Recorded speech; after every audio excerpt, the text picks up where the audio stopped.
Well, hi everyone again. We are on to chapter 17, which is our second chapter in our module 4. And this chapter deals with teams and teamwork. Now, you might be asking yourself, well, what does this have to do with leadership? Well, the plain truth is that in most organizations, in most business enterprises, in most university classes, you're probably going to find that you will have some experience with teamwork. And so managers, leaders of today's business enterprises need to be aware of teams, what they are, what they can do, the processes that are involved in teams, and some of the benefits as well as the disadvantages of teamwork. Okay, so that's why we're discussing teams and teamwork today in chapter 17.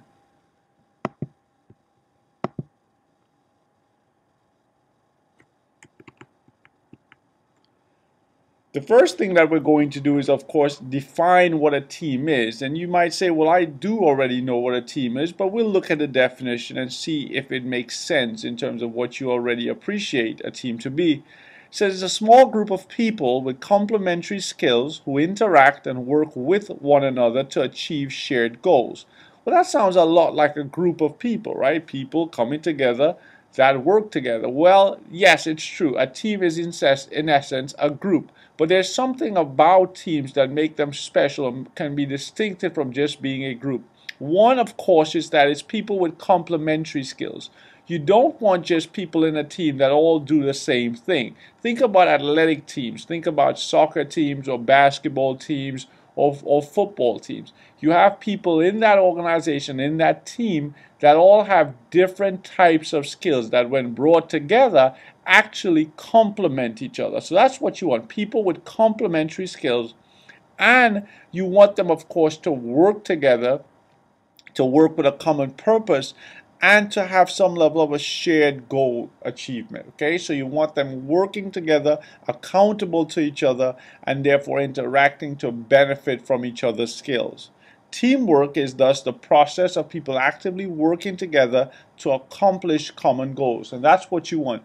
Persons in a team working together collectively towards some type of common purpose. You don't want individuals in teams working towards their own purpose. No, what you want is contributions among all members towards some type of common purpose. There are different roles or assignments that managers can take in teams. One, of course, managers can be leaders. They can serve as the appointed head of a team, so they are normally taking the leadership role there. But they can also be what's called a network facilitator. And it says here, serving as a peer leader and in a network hub for a special task force. So what might happen is, especially when you have teams that are connected to each other, a manager might actually be the facilitator. They will be the person that kind of creates the liaisons or the connections between groups of individuals. So that's a network facilitator. A team member, sometimes managers are actually members of certain teams. They may not always be the leader. And in this way, they can be a contributor to a project team rather than just being the facilitator or the leader. And then managers can also be coaches or team developers, where they are not necessarily on the team, but they serve in more of an advisory role to the team. And this is kind of the way it's represented. As a team leader, of course, you're at the top. Team member, you're part of the circle. Network facilitator, here you're bringing different individuals or even different teams together. And as a coach, you are external to the team, but you still provide advice. You still provide some type of information and knowledge to the team.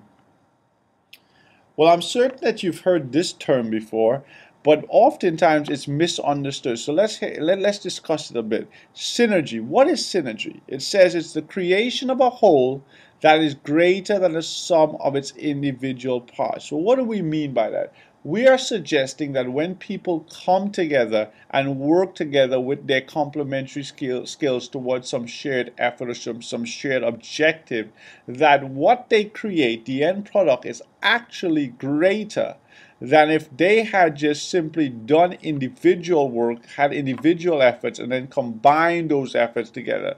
So what we're suggesting is there's some added value, some added contributing force that is created when people work together, and that is called synergy.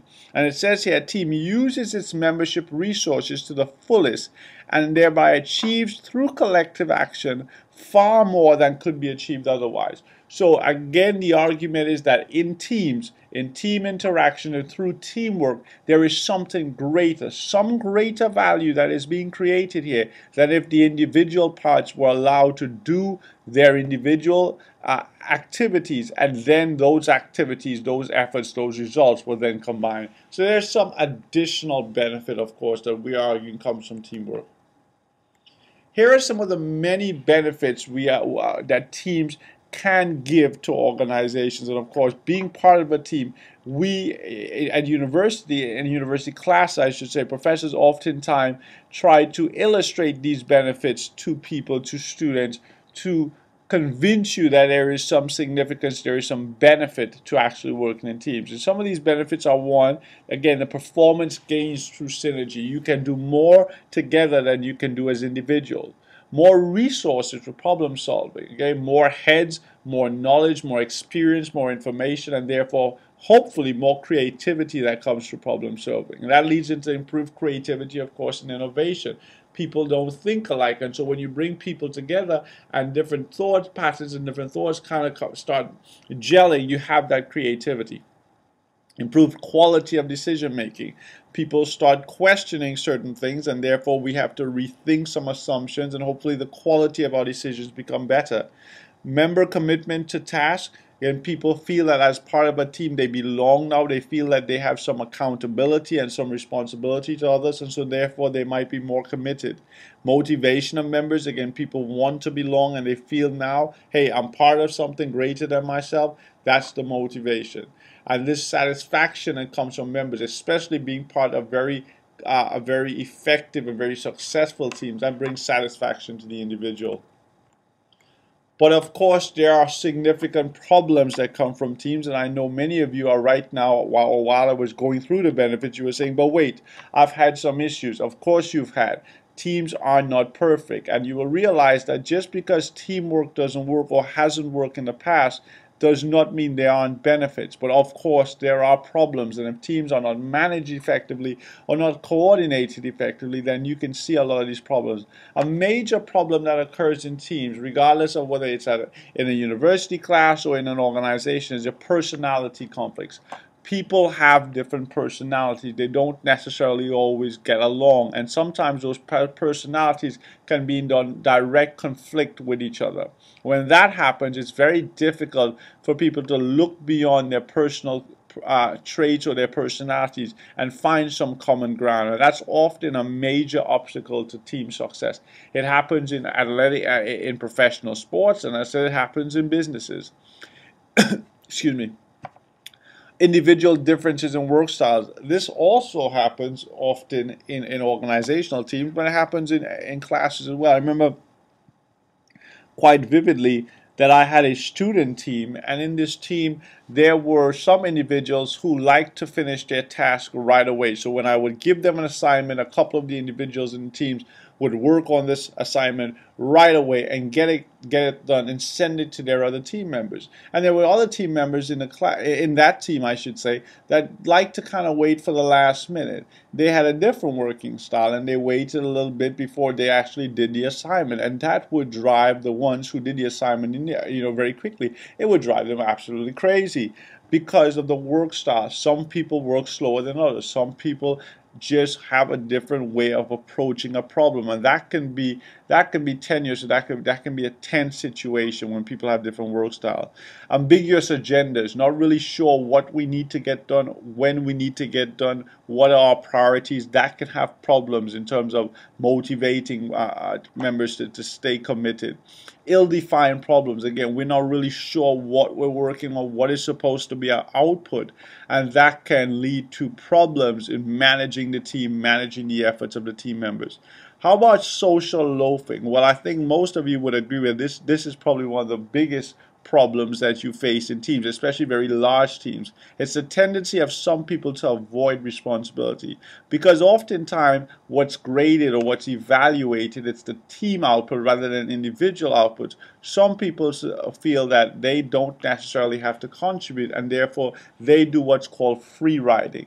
They kind of are part of the team. Their names are on the team assignments or the projects or whatever, but they don't really contribute because they believe that others in the team will contribute, will actually get it done, and they can just take some of the credit. And again, that happens often in very large teams where some people don't feel that they can contribute or they have to contribute.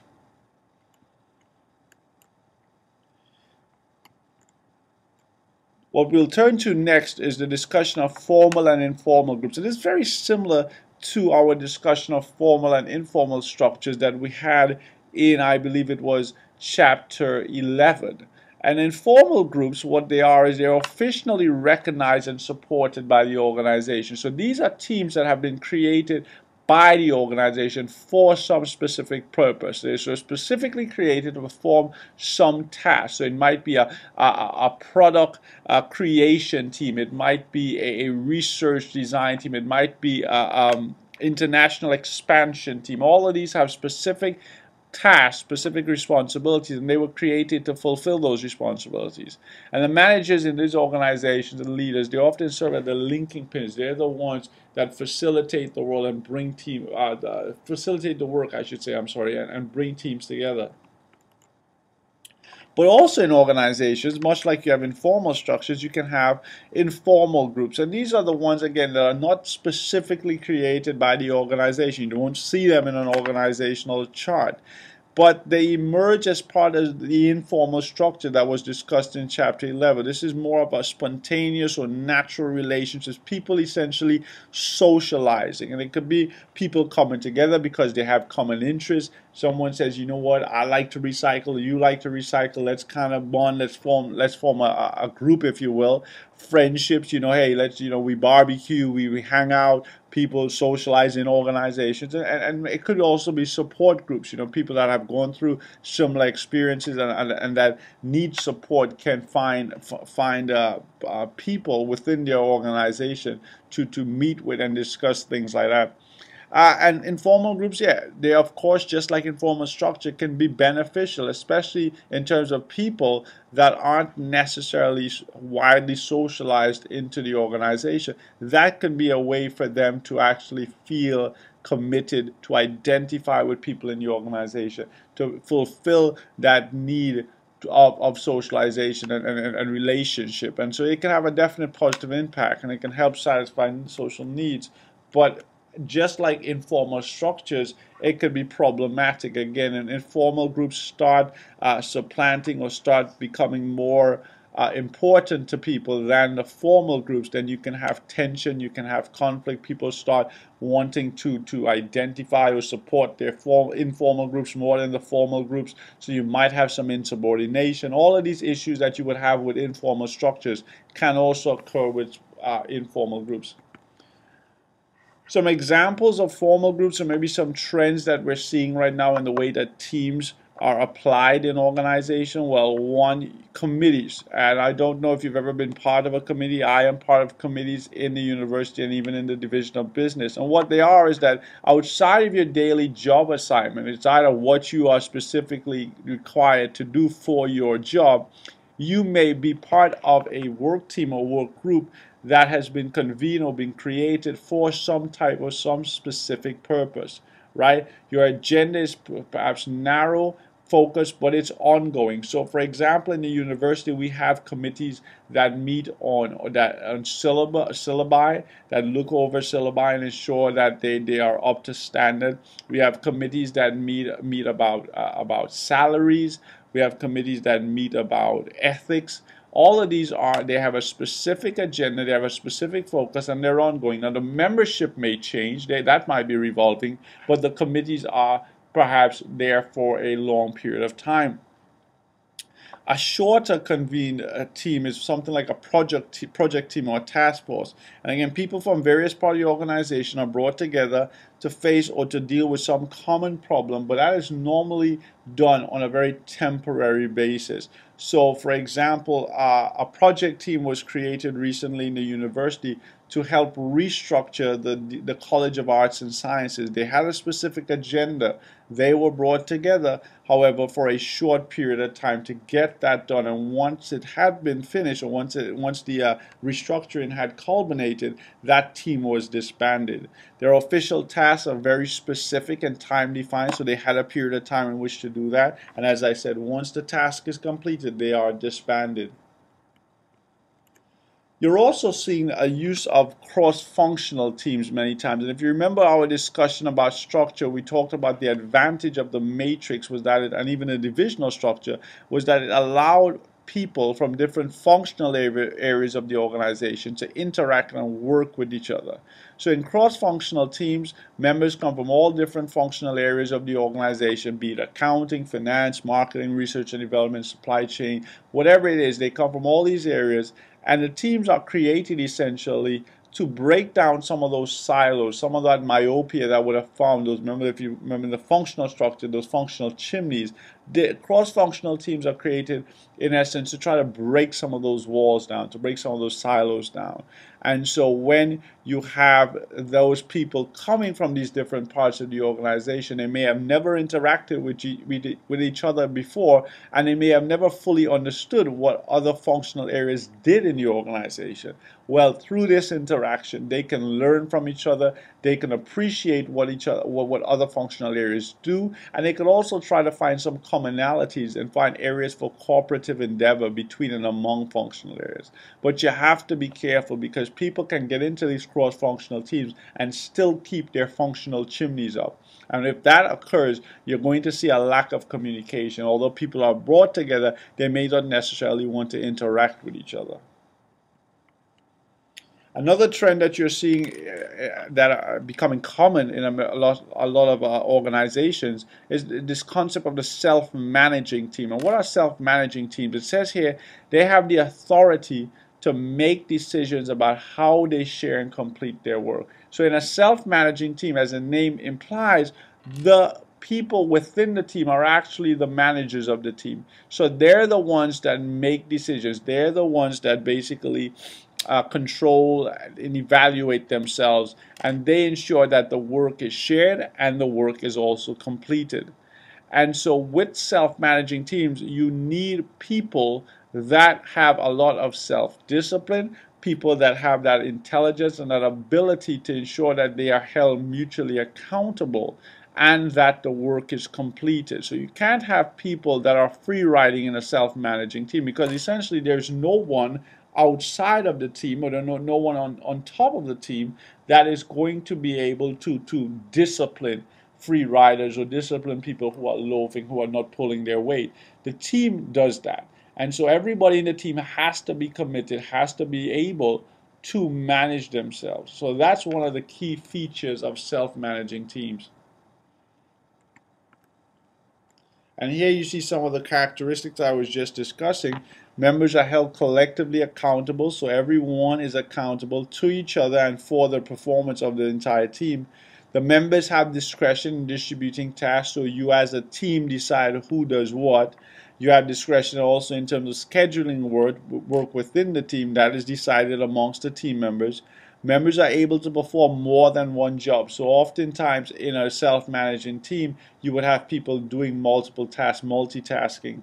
Members train one another to develop multiple job skills. So you help each other in terms of training, evaluate one another's performance, and you're responsible for the total quality of team products. So again, people are coming together, self-discipline, managing each other, working for each other, helping and training each other, so that people within a team have multiple skills, can do multiple jobs, and the team itself is accountable to each other, and their output is based on the contribution of all these individuals working together. And then the last trend that I'm going to look at is the virtual teams. Now, again, this is something that is very, very relevant and something that is very popular in many businesses today. And what it is simply is teams of people working together, solving problems just like regular teams do, but they're doing it through largely computer mediated interactions rather than face-to-face interactions. So whilst we can suggest that this class is a virtual or online class, well, many times teams interact on projects in virtual settings. So you might have on, let's say, a research and design team, someone in the United States, someone in Europe, someone in Australia, and they never physically meet. All their communication, all their interface happens through some type of computer mediated technology. What are the advantages of doing things that way? Well, of course, it saves time and lots of travel expenses. So rather than having to fly everyone in or meet at certain places, we can save that time. We can save the travel expense of having to do that physically. It minimizes or eliminates interpersonal difficulties. Again, there is less, of course, physical interaction, so people don't feel, or there is, I should say, there is less likelihood of personal conflict because people aren't having that opportunity to kind of be face to face, which a lot of times promotes personal conflict. And you can easily expand virtual teams because it's easier to manage through a computer interface. Well, of course, the problems that come along with virtual teams is, one, because there is no physical, very limited physical interaction, there's really difficulty in establishing good relationships. I don't really know you because I'm only speaking through computer, through emails. I don't really know much about you. We've never met face to face. Maybe we've had a phone call, but that is not the same as having or spending time together. And so the working relationships are also depersonalized. I don't feel like I'm actually working with a person. It's just this entity on the other side that kind of does work. So it's difficult to have that relationship building that you may have in a physical team, in a virtual team. Okay, so there you go. There are some of the trends, and quickly I'll just go through the guidelines for managing virtual teams. How do you do it? One, you want to select team members high in initiative and capable of self-starting. So again, you want people that can manage themselves and are committed, highly motivated. You want members who can join and engage the team with positive attitudes, people that will continue to be positive throughout the process. Members known for working hard to meet team goals. You want people and you want, much of these can be applied to regular teams as well. Begin with social messaging that allows members to exchange information. So even in this class, you would see I have an introduction forum, get people to say who you were, or you contribute, say what's my major, what do I do. So get people to kind of create these initial bonds, if you will, about each other, to personalize the process. So again, make people aware that this is a real person, and assign clear goals and roles so members can focus while working alone and also know what others are doing. So you have to be mindful that everyone needs to know what's going on. You have to ensure that, okay, I'm doing this and he's doing this, she's doing this, so that we don't think that I'm here working all by myself and nobody else is doing anything. Because I can't see you, I have to really be aware about what you're doing all the time, so that I can recognize that we're all contributing to this virtual team. All right, so there you go. We spoke a little bit of what a team is, what teamwork is, the benefits, and also some of the disadvantages. We looked at formal and informal teams, and then some of the trends in teams: self-managing teams, virtual teams, and teams that are created essentially in terms of a committee for a ongoing process or a project for a more short-term time frame. All right.